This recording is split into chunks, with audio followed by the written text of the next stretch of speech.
All right, my friends, it's Dr. Anthony Balduzzi, and I want to welcome you back to another episode here on the Fit Father Project podcast. Today, we are rejoined by Dean Pohlman from Manflow Yoga, who I'm very happy to say over the course of this last year and all the involvement we've had with his business has become a dear friend, as well as someone who has my utmost respect as, in my opinion, the premier yoga instructor for men over 40 online, period. And Dean would agree, and because he's got awesome stuff. I'm biased. Right? He's biased. And I want to say a couple things before we get into this episode. Today, we're going to really deep dive on why men need to be doing the type of yoga that Dean does. And this is different than like spiritual yoga or yoga that has religious connotations, because I know there's a lot of us feel differently about these types of things.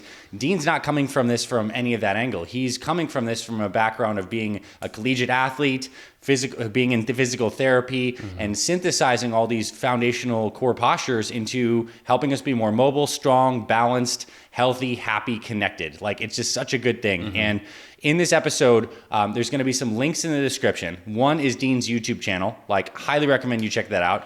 Two, right now at the time we're recording this, we're going to run a special promoting Dean's Manflow Yoga program. He's got amazing memberships, and many of our Fit Fathers are already members. We did our first promo last year, and tons of guys jumped on board. And the feedback I've gotten from guys who are using this, they're having less knee pain, less back pain. They're finding they can just really synthesize this into their Fit Father workouts and lifestyle as another kind of like added workout to challenge you in new ways. And if you're one of our all-access members inside the FFP, we do have a little sampler where Dean did a mini course for us where there's a couple workouts you can check out as well. So, Dean, welcome to the show. So happy to have you here. That was such a great intro. I don't need to say anything else. I'm excited to be here again. As always, great talking with you. I am very excited that we do have conversations on our own. That makes me feel warm and bubbly inside. It's just it's great being able to have someone to talk about the same, the kind of struggles that we go through as men, as entrepreneurs, but also discuss our core mission of how do we help guys be healthier, and what all goes into that, because it's not just following a workout plan. There's so much more, and that's what I love about Fit Father Project, is that you go into all of the mindset and all of the extra work that it really takes to make that lifestyle change. So I'm just happy to be part of this. Yeah, likewise, bro. And you're right, it is holistic, right? I mean, it is what I'll say mind, body, spirit. It's integrated, especially to change your life. But I also think in this idea of integrated and holistic, this is something that the way you approach doing this mobility and training is also massively holistic. Because look, we could just do cardio, or we could just do strength training. But the kind of workouts and exercise that you do is holistic to its core because it's integrating functional range of motion with strength, with balance, with flexibility. So can you define, for those that are not familiar, what effectively like Manflow Yoga is, what your approach is, what your philosophy is, and just kind of describe it quickly, and then we'll get into some specific content and feedback and strategies for guys to apply on this stuff. Yeah, sure. So me personally, I hear the word holistic, and it instantly makes me think of like the whole kind of spiritual approach. So I do want to come in and say, like, by holistic, I think that word does have its own connotations that go with it, but holistic just means kind of a whole comprehensive approach. And so with Manflow Yoga, what I'm doing is I'm bringing together the exercises that I have found most helpful, that I know based on science, based on rehabilitative science, based on physical therapy, based on, all these different disciplines. And I'm trying to integrate those into the most effective workout that I can, typically just using your body weight and really focusing on exercises that are low impact or no impact at all, that focus on helping you build strength effectively with minimal stress on the joints. So, yes, there's a lot of things that make Manflow Yoga special, that we're doing yoga postures and catering them to men who are less flexible, who have different strengths and weaknesses than women, whom the yoga industry is targeted toward. But there's also integrating bodyweight exercises. They're integrating physical therapy exercises. The ones that we know are most effective for helping with common problems like back pain, like knee pain, shoulder pain, poor posture, all of these things that happen as a result of living a relatively sedentary lifestyle. We're not up and about moving, hours hours during the day for most of us. Most of us are spending a lot of time at a desk. We're driving places. We're sitting at home. And we have to do exercises that specifically counter these periods of inactivity.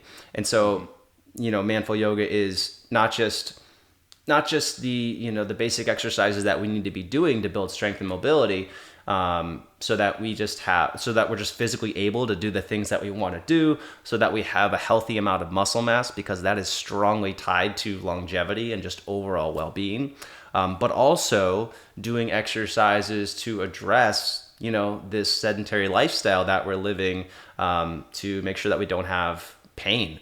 So I think that's the physical side. But, what the cool thing about what we do is we also really focus on breathing. And breathing is, even without going into the spiritual, because a lot of people they take the breath and they use that as kind of a gateway to the spiritual. And for me, the breathing is just, there's so many awesome physical results that come from doing the breathing. You can take it wherever you want to go with it, but working on your breathing helps you tap into the benefits of stress relief, help you tap into the benefits of mindfulness, of being present, of being able to be a more present dad for your family. So, you're not just working on your fitness while you're doing these workouts. You're also working on your ability to be a better dad. You're working on your stress relief. You're working on being able to sleep better. So, in addition to the physical benefits, we're also doing so many things that go beyond the physical without even having to talk about it. So I think that's what's really cool about it. Yeah, great summary. I think that whole integrated aspect with the breath and being in your body and the stress relief that comes from that is I'm really glad you mentioned that. I think that's a huge benefit.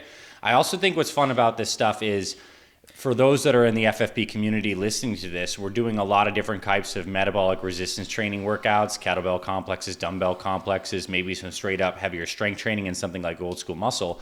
And it's fun to do these kinds of body weight exercises because it challenges you in completely new and different ways as well. And I think the novelty factor of having this into your week and integrated is just fun, because let's be honest, as we're all pushing our fitness forward, sometimes there's workouts that we just don't feel like getting after. And if you're doing the same stuff over and over, it can get a little stale. But if you have the kind of routine that you're able to sprinkle in things like yoga and then an MRT strength workout and then a HIIT workout and then maybe some heavier strength training, everything always feels fresh and you're challenging your body in new ways. And if there's ever days where you feel kind of wrecked and you had a planned workout where you're supposed to do heavy deadlifts but it doesn't quite feel right, this is the kind of stuff like the manful yoga workouts you do where you can still get a phenomenal workout that's actually building you up, not breaking you down. And I think that's something maybe we can talk about. And here's the specific questions. Let's get into some of the common pain patterns that you see for guys over 40. A guy who's worked a desk job, maybe even drives to work. What are the common areas that are tight? Let's describe that, and then let's talk about the process of unwinding some of that. Sure. So I'm an active guy in the Brotherhood for the Fit Father Project on Facebook, and so I actually see tons of these examples from just the posts that are going on in there. And those typical problems are knee pain, and that's typically exercise related that I see. Back pain, which can be exercise related and just overall lifestyle related, probably because you're spending a lot of time sitting. And then shoulder pain is a big one. A lot of guys tend to do too much pushing and not enough pulling, and also not enough shoulder mobility work, and that causes shoulder pain. So those are really the big ones. It's back pain, it's knee pain, it's shoulder pain. And, every time I see these posts in the Brotherhood, I'm I kind of want to jump in and be dude, just do this one workout. Just do this manful yoga program. And I try to restrain myself because, and I usually do, because, ultimately people, you can show people the way. You can say hey, this is going to be helpful. But, I'm past the point where I'm going to try and have a one-on-one conversation with someone to convince them to do a program. Because ultimately you have to reach that point where things have gotten bad enough where you're okay, fine, I'll do a yoga pose. If that's what it takes to you be able to, to get over these, misconceptions about what yoga is, it's just body weight exercise and isometric strengthening, then that's fine. But yeah, like ultimately you've got to get to that point where you're like, I'm excited about this, I'm going to do it. And what's cool about what we've been doing with you and with Fit Project and with the Brotherhood is that there's been enough people in the community who are doing these workouts that we've created specifically for the Brotherhood, and they're noticing the results.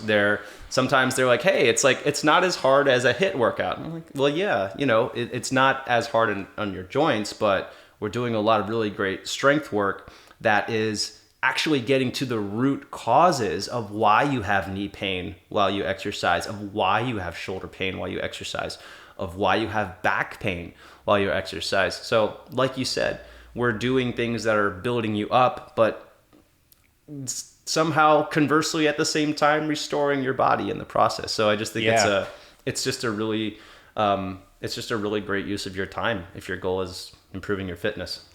Yeah, well said. It's that like challenging you but still restoring you at the same time. I think that makes your workouts unique. Now, I want to kind of talk about certainly body areas and get into that, but like the nature of pain itself.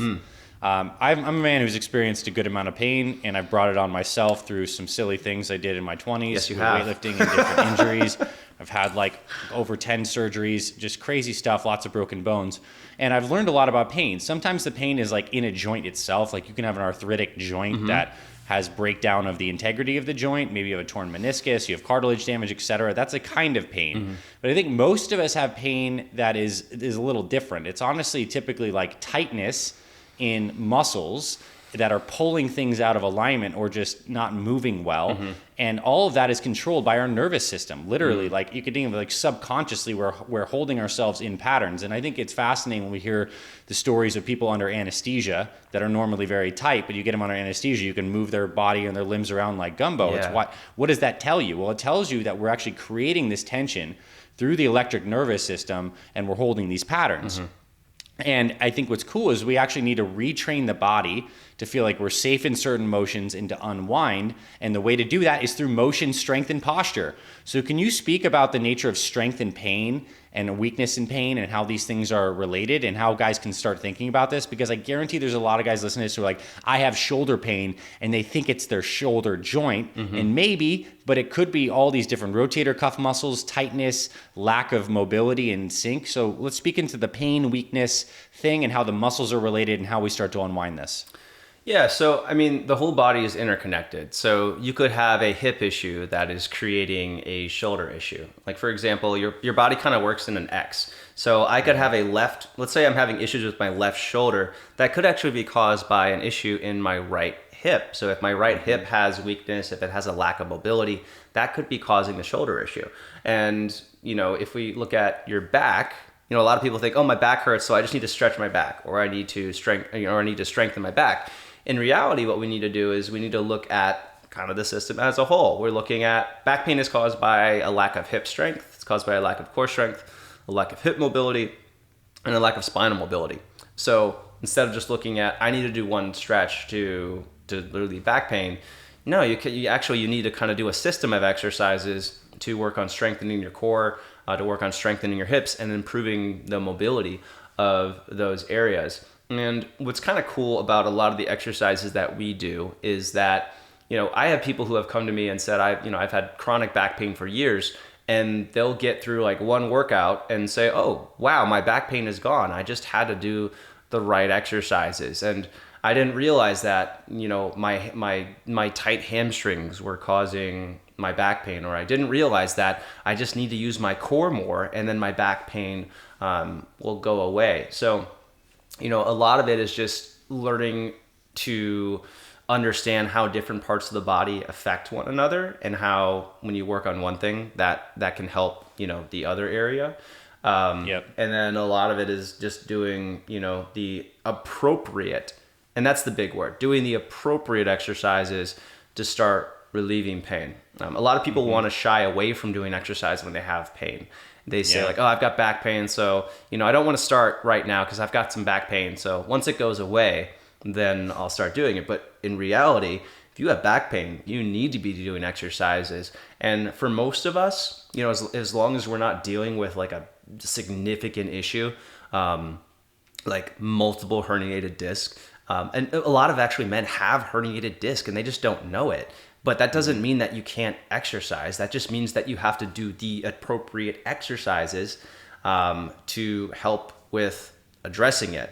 And a big guiding principle there is just doing the things that you can without pain and avoiding the things that cause pain. And as you do that, you slowly notice that your circle of influence, so to speak, or your circle of what you can do without pain slowly grows. And then, 2 weeks of doing exercise, you'll come back to something that you did before that hurt. And now you're doing it again. You're like, oh, wow, this doesn't hurt as much. Something must have happened. And, I can think of one really good example. So I'm not immune to having injuries and to getting hurt. I had a period a couple years ago when I became a dad and I was spending so much time sitting, I was feeding the bottle. I was not working out as much. So I was just, my back wasn't getting my core, my hips weren't getting the workouts that they were used to. And I developed some really bad back pain. But the funny thing about that was I would avoid certain exercises because I knew they caused pain, but I could still wash my feet in the shower. Like, how can I reach down and touch my toes in the shower? But when I'm working out and I try to touch my toes, like my back hurts. And it just kind of shows that pain is not just like this thing that results as when you do this movement, it causes pain. A lot of pain is in your head, and it takes a really long time to undo that. But by doing exercises that don't cause you pain, that slowly kind of rewire how your brain processes pain and how what you consider, oh, this is going to hurt versus, oh, this isn't going to hurt anymore. Yep. Slowly doing that over time, you can see improvements. So pain is weird. Brilliant. Pain is crazy. Your brain is weird. It is, because it's your whole brain and your nervous system. And I want to plus on a few things because I think you said some really profound stuff there that I want guys to take home. And the first mindset is we often look at, like, when we have pain in an area, we want to avoid it entirely. And that may be true in a super acute injury, like you tore a tendon or a damaged ligament, you maybe lay off of it. But most times with chronic pain, the mindset is actually look at it, move into it. What can you do? What can you strengthen? I think it's so true with the knees. A lot of guys have knee osteoarthritis to some way, shape, or form as they get older, wear and tear of age. But we know one of the best things for improving your knee pain and function is just strengthening all the muscles around the knee and through the hips, right? This whole kinetic chain creates so much more stability in a joint. And pain is your brain and your body's signal that something is wrong. It's saying there's wrong, caution. It doesn't necessarily mean there's damage happening, but it's like wrong, caution. So when the body feels safer in motion, it feels safe when there's strength. And actually, in our tendons, there's these things called Golgi tendon organs, these little things that are always looking at how much tension the muscle's creating. Is the joint safe? And over time, when you do exercise, you move through functional range of motion, you create more strength and integrated stability. You get less pain and more mobility. And I think a cool thing about doing your types of exercises versus like different kinds of work is it's integrated. What I mean by integrated is when you're in certain postures, you might be squatting with bracing your core, with tipping your pelvis in a certain way. So it's not like you're just isolating one thing, you're activating this whole kinetic chain. And I think that has the most profound effect on the nervous system to say, hey, this is how we're supposed to work. We're actually like reestablishing function. Yeah. I mean, I agree with that. You're talking about knee pain. It just made me think about so I had knee surgery when I was 16.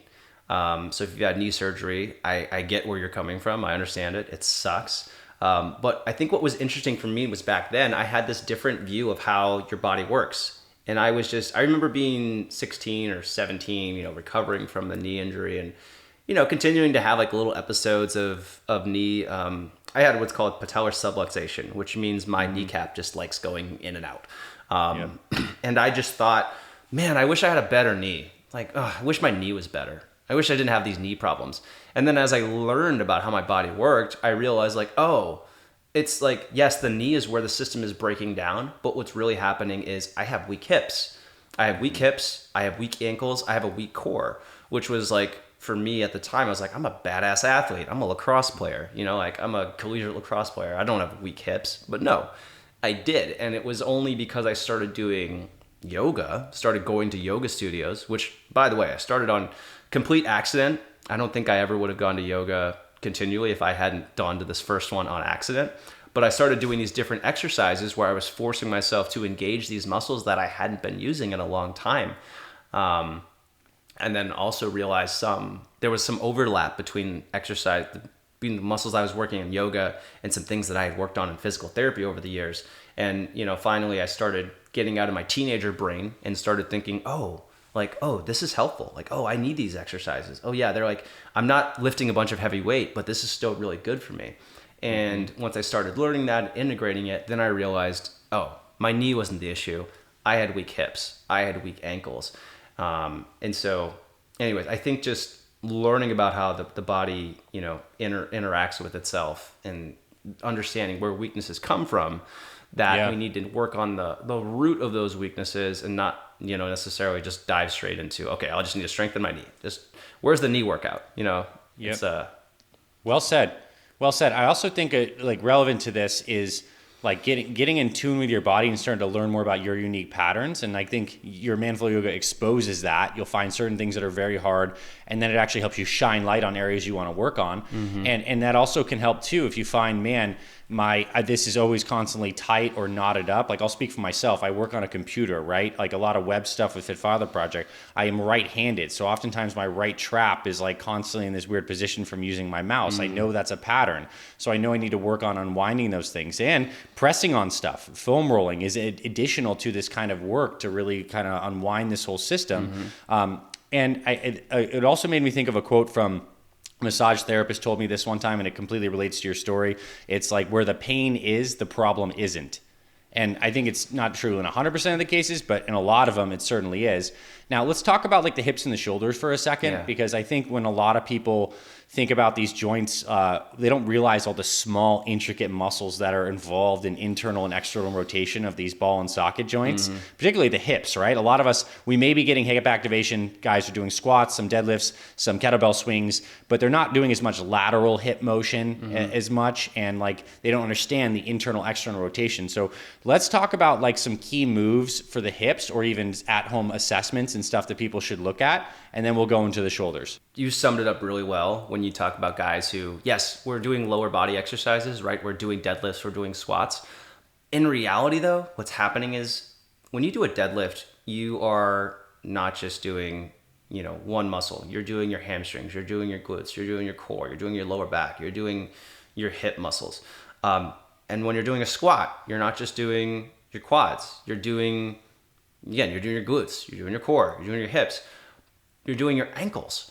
But what tends to happen is, because we are coming to these workouts from our inactive day, right? Where maybe we're driving to the gym, maybe we spent 6 hours or 8 hours or 10 hours sitting at a desk, and we're getting up and we're going to the gym and we're jumping straight into squats.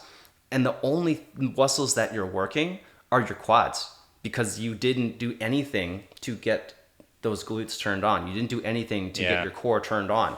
We build strength in what we do repeatedly. And what that means for people who sit a lot is that you have very strong sitting muscles, your quads, but you have very, very weak glutes. You have weak glutes, you have weak core, you have non-existent mobility in your ankles and hips. And so we need to do movements that are going to do the opposite of what you're doing while you're sitting. So external rotation, you're going to do something called a pigeon. A pigeon stretch is life-changing for most people who have never done it. You also want to, there's an exercise called a 90-90 position, which is going to work on your internal and your external rotation. And then in general, we want to do the opposite of what we're doing while we're sitting. So just getting into a really nice deep lunge position is really helpful. And what makes it really effective is when you don't just do a stretch in these positions, but you get to that end range and you have strength there. Yeah. And being able to build, and that's a distinction between what's called active mobility and passive flexibility. Passive flexibility, I'll just give you a really easy example here. If you're watching the video of this, if you're not, you'll be able to visualize this. Put your hand out in front of you and then use one hand and pull your fingers back as far as they will go. This is passive flexibility, okay? Now you're gonna remove that hand. Now I want you to squeeze your fingers back as far as they'll go. That is active mobility. And what we wanna do when we're training your flexibility in general, yes, you might need to work on your passive flexibility in order to, to increase your overall mobility or to get to the point where you can actually work on that active mobility. But ultimately, the most significant effects of flexibility training or mobility training are going to happen when you can synthesize passive flexibility with active mobility, the ability to control your muscles in extended range of motion. So when we're doing stuff like those exercises I just mentioned, pigeon, a 90-90 stance, a basic high lunge, or a warrior two, or what's called a goddess pose or a horse pose. Those are amazing exercises, but they're going to be even more amazing if you can get into the pose as deep as you can and then be able to think, what would I need to do to be able to move my body from this position? And if you can do that and think, oh, I'm going to squeeze this muscle in my glutes, I'm going to squeeze this muscle in my hips, then that's where the real significant improvements are going to happen. So now that you understand passive flexibility versus active mobility, the thing that you want to strive for when it comes to getting the most noticeable benefits of these types of movements of mobility training is working toward active mobility. Passive flexibility is good because it can temporarily relieve pain. It feels good, and there's no reason not to do it. Like, it feels good, cool, let's do it. Especially if you're super sore, it's good to do. But lasting change, lasting improvements are really only going to come from being able to build strength with flexibility. And so if we're working on those positions that I talked about, the pigeon, the 90-90, just a high lunge, and just a couple other movements to throw in there, a warrior two position is awesome because we're getting external rotation with hip flexion. And also what's called a horse stance or a goddess pose. This is amazing for working on your strength and your flexibility at the same time. But when you can do these poses and you can go as far as you can into them while maintaining the ability to control the muscles there, that's when you're going to have the most profound benefits. That's where you're really going to notice. And the cool thing about that, you can do those exercises before any of your other workouts, and you'll do I just want you to go this next time you go do a workout. I want you to go do like your normal workout, go just start doing your first set. And then I want you to do some of these exercises, work on strength in that extended range of motion, not passive, but active, and then go back and do another squat after you do that. And you're going to be like, oh my gosh, this is amazing. So it's cool because it creates an immediate impact, but you can also do those exercises on their own to continue to get stronger. So it's both a warm up and a standalone workout. Nice. And I think it's cool to also note that like we can be strong in certain parts of the range of motion, but like the ideal would be to be strong in all parts of a large range of motion. And the way we can build up to that is like you said, getting into an extended range of motion actively, working on creating that balanced tension, and then progressively the body will allow you to go further over time. The connective tissue does adapt too in those end ranges of motion as well. And your joints benefit too, because when the muscles are firing in concert, they're all working together, there's proper load on the joints and not like weird stuff happening. I think it's particularly relevant with the knees for a lot of guys. Well, and that's also where a lot of the pain, that's where a lot of that reworking of just how your brain and pain happens. When you are in that extended range of motion and you're breathing, this is where the real change happens. Your breathing affects your body's response. How you breathe can determine whether or not your parasympathetic nervous system responds or your sympathetic nervous system responds. So if we can breathe and we can get your body to relax, that is sending the message like, oh, it's okay for me to be here.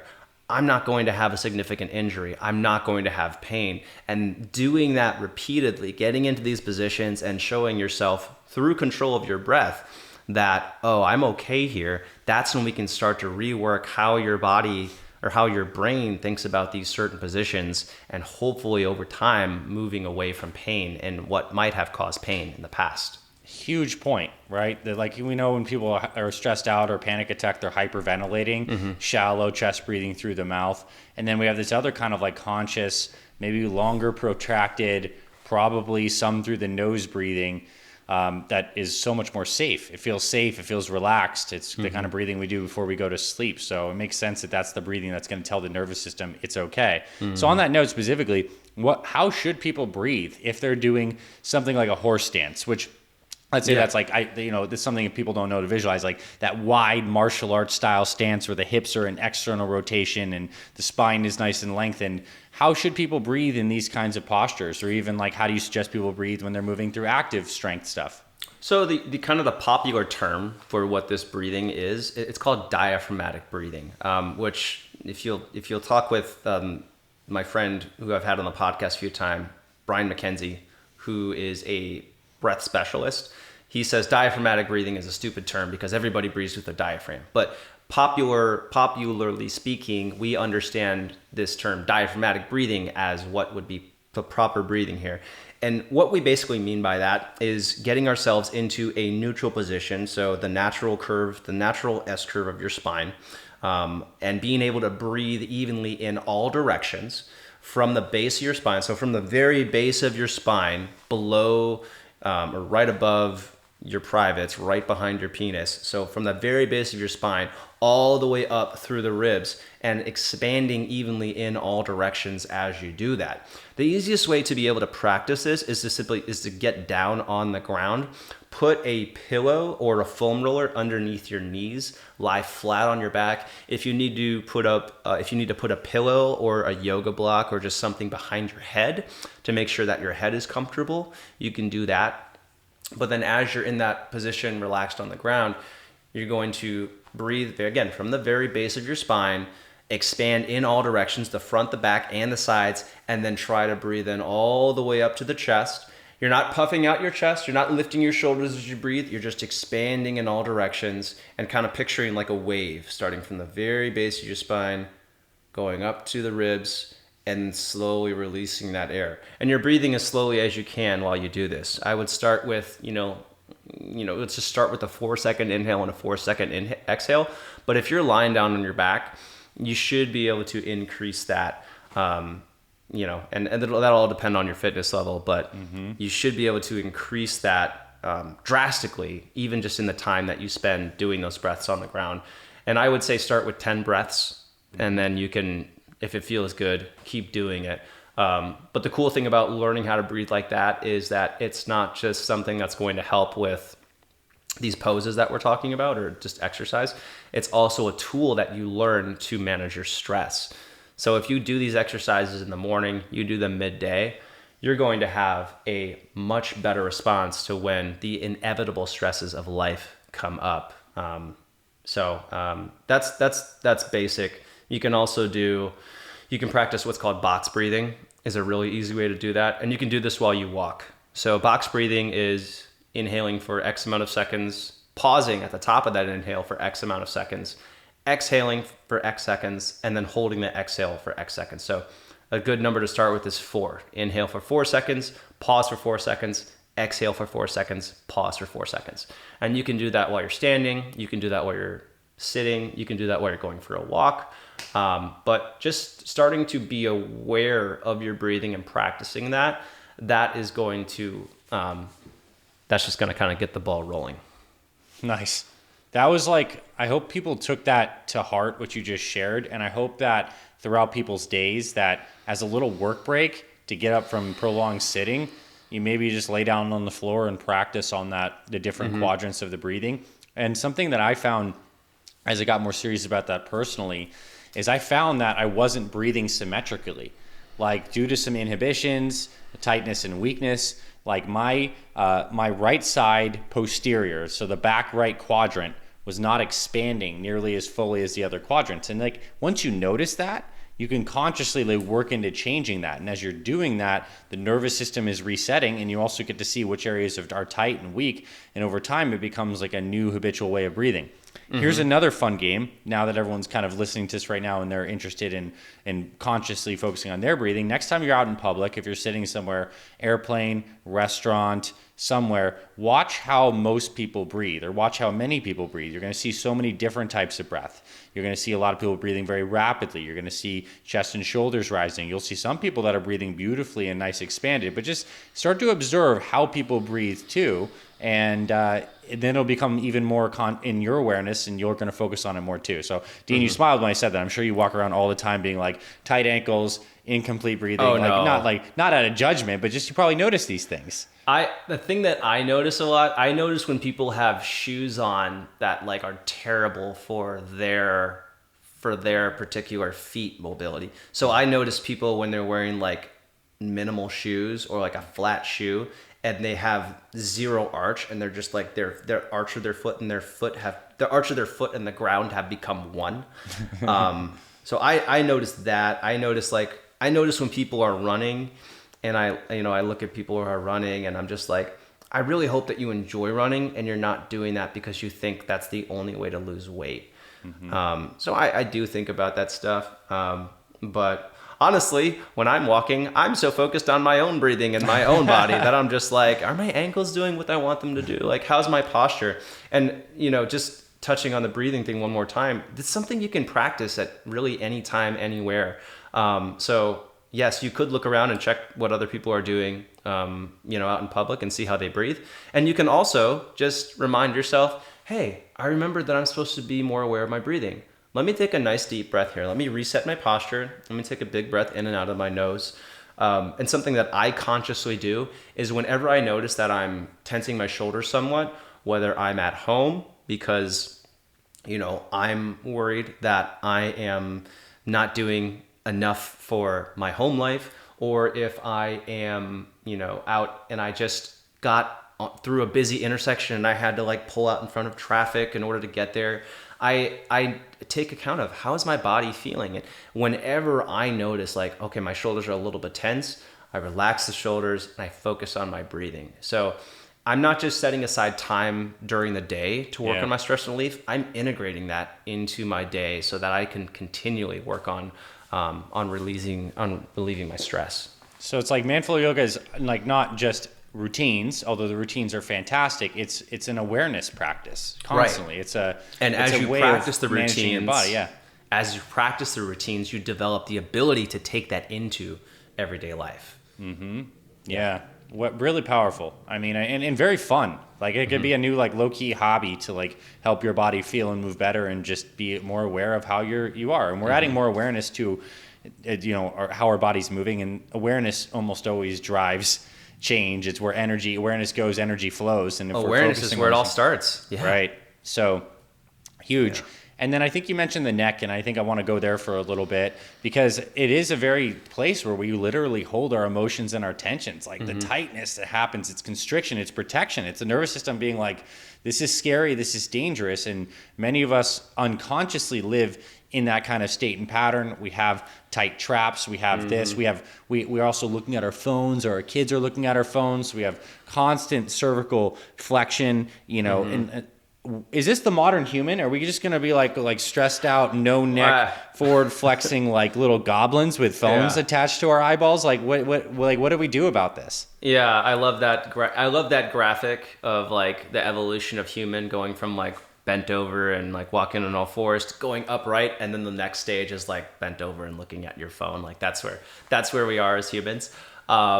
Yeah, I mean, if you just think about what you do with your head during the day, we're driving, we're looking at a computer, and this is something that like even you and I have this exact problem. Like we're looking at our computer, we're looking at our phone, we're relaxing and watching TV, and yeah, like what you want to be doing with your neck is you want to be moving it from side to side. We want to be turning left, we want to be turning right. Unfortunately, a lot of us have just gotten to the point where the neck is so stiff or so weak that even turning to look left and right can hurt. So, this is where we need to be able to not just stretch, but also build strength. So, a lot of the poses that we do, or a lot of the exercises that we'll do, will focus on just building simple neck strength through looking left and holding it, looking right and holding it, doing things like chin tucks, where you are, and you can actually hear it in my voice. I think it's so cool because you can tell people whether they're doing it properly or not by the sound of their voice.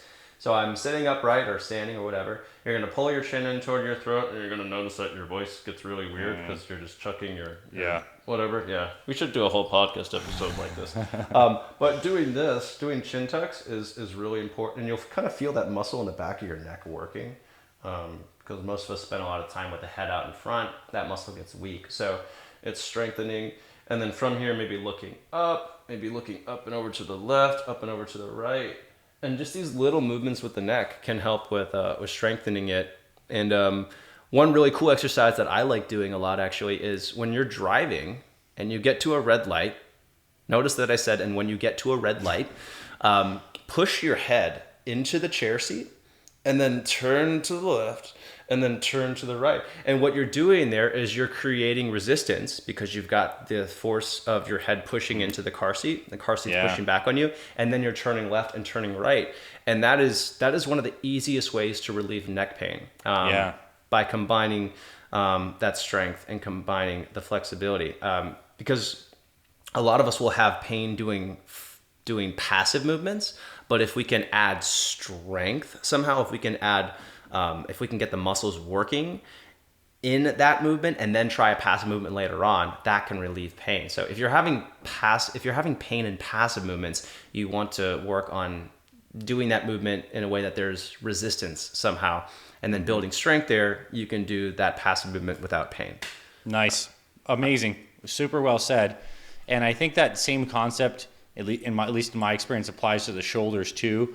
Shoulders were often rolled forward, hunched forward. I mean, the lats and the pecs are strong internal rotators, and we have these small external rotators that we need to work on. So unwinding that kind of stuff with a face pull or these cactus arms or the different kind of shoulder things. People need to do more external rotation at the shoulder girdle. As like I would bet you would agree with that. Regardless of if your shoulders hurt right now, good idea to be unwinding this forward position with the shoulders. Can you speak to that a little bit? Yeah, I mean, people need to practice getting their arms overhead. And you can do that with just your body weight. So you can do it with just your arms overhead. You can interlace your fingers. You can grab one hand at the opposite wrist and doing something called a standing side bend.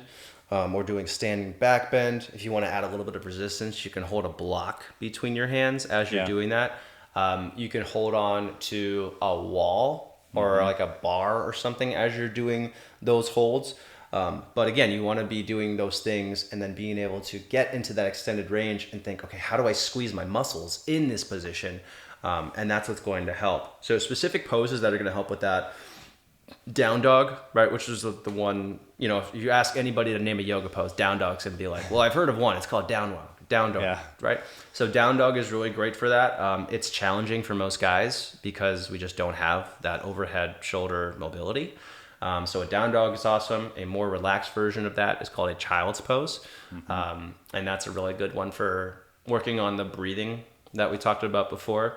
A more challenging one that's amazing for your shoulders is called dolphin, which is basically a forearm plank, and you're walking your feet in and hiking your butt up. So kind of like you're moving into a pike position, but you're just holding it. And then one of the best ones that you can do is just holding a strap behind your back. Yeah. So holding a strap, holding a t-shirt, holding a belt behind your back with your hands at about shoulder width or maybe hip width, and then just using that, holding that to pump, kind of press open your chest and just get this huge opening through your chest, and not just doing a passive stretch there, but again, building strength in that position. So I think those are some really easy ones to start with. Non-yoga poses like you were talking about, doing face pulls. It's so easy to get a resistance band. Resistance bands are, I don't know what, they're less than $10. And then getting a door anchor and then shutting it in the door and then just getting in the habit of doing some face pulls. Because really weird stat, I think, I can't quote it exactly, but this reminds me of like that tidbit of people say like, well, I heard it, somebody quoted it in a podcast once. I'm like, that sounds reliable. But I did read this one study once that mentioned men over the age of 64. They examined a bunch of cadavers of men over the age of 64, and something like 2/3 of them had rotator cuff tears. So if you just want to think about like really common injuries guys have, and that shoulder injury in particular, doing things like these face pulls with the band are going to be really helpful. Getting into the habit of doing this internal, external rotation, and doing it properly, not just holding a dumbbell and doing this because that's not going to do anything. Yep. But like actually doing it properly, keeping your elbows tucked at your sides. Have you heard of crossover symmetry?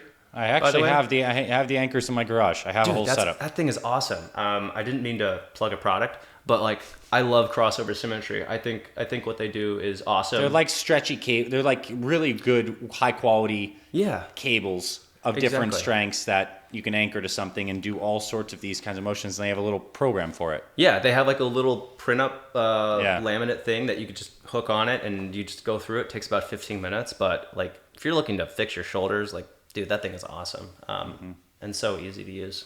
But the point is, strength is fixing the shoulders. Yes. And the point is too that like a lot of us have underlying stuff that we might not realize, and the goal is to create more awareness, more muscular coordination, more strength, and as you're exercising a body part, you're driving blood flow into it, and blood flow carries all these healing nutrients and growth factors. Like anything that's not healing well is not getting enough blood flow. So actively doing a little bit and working on these things is what drives growth. Yeah. In order to get to the point where we can build strength, we do have to have that passive level of flexibility to be able to be there. So, a lot of people just don't even have that passive flexibility yet. So we've got to do the passive flexibility work, and then we can build the strength. Yeah. Well, this is now going to be my plug, is if you found this conversation valuable, you need to learn this stuff. And I think there's no better place to learn it than going straight into Manflow Yoga, your full program. And you are very generous and kind and supportive of our Fit Father community inside the Brotherhood, that you do give us some great deals and discounts for Fit Fathers. Those are linked in the description, especially during the time of us doing this episode and this promotion.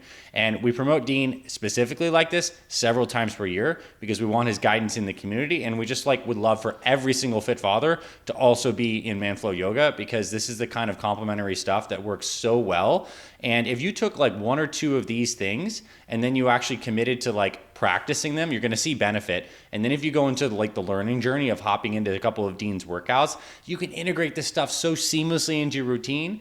This could be morning warm-ups. This could be before or after your exercise. This could be the stuff you do on your off days. This could be you maybe get the band or the belt and you do some stuff in between work blocks when you're doing your work. But Dean's got all the info, just like Fit Father. He did all the hard work figuring it out. He's had I think probably hundreds of thousands of guys have read your books, used your program in total. And so it's this stuff obviously works. I'm a huge fan. So Dean, thanks for being here and coming on. Anything else you want to share in closing other than you're the man? Thanks. I think it's been really cool to see the testimonial from guys in the Brotherhood who are using Manflow Yoga. Guys who probably wouldn't have done yoga if you hadn't introduced Manflow Yoga the way that it is. And I like seeing that people come in thinking, I thought it was going to be nice stretching, and it was really a hard workout. So a big resistance to doing this kind of stuff is I want to get a really tough workout. I want to use my time the best that I can. I want to get the most effective workout. And the reality is that you don't have to be lifting weights in order to get a great workout. And if you want to keep lifting weights and you want to keep your body healthy, everybody should absolutely be doing these types of movements. It doesn't have to be with Manflow Yoga. You could go and find them on your own, but as far as a workout that's easy to follow, that's broken down step by step, tells you proper technique, why you're doing it, where you're supposed to be feeling it, I don't think there is a better program for men out there on the internet. So yeah, that's my spiel. A great spiel, Dean, and a lot of really great, valuable info in here. I took a home, I use the word nuggets, but several things that I'm thinking about. And when I'm around you, especially on podcasts, I always stand up a little straighter and breathe a little better. And just that's the good effect of being around someone like you that's a champion for this message and is walking the walk. Also a dad, also a business owner. So as you know, you have my deepest respect, and I love that we're friends. And I'm a huge fan of Manflow Yoga. And thanks for everyone for tuning in today. And please go into the description of this episode, or you can message our team if you don't see the links. We'll get you the special link specifically where you can sign up, try Manflow Yoga, get an amazing deal, and start feeling better, moving better, and just take your fitness to the next level. Thanks, Dean. Yeah, thanks for having me.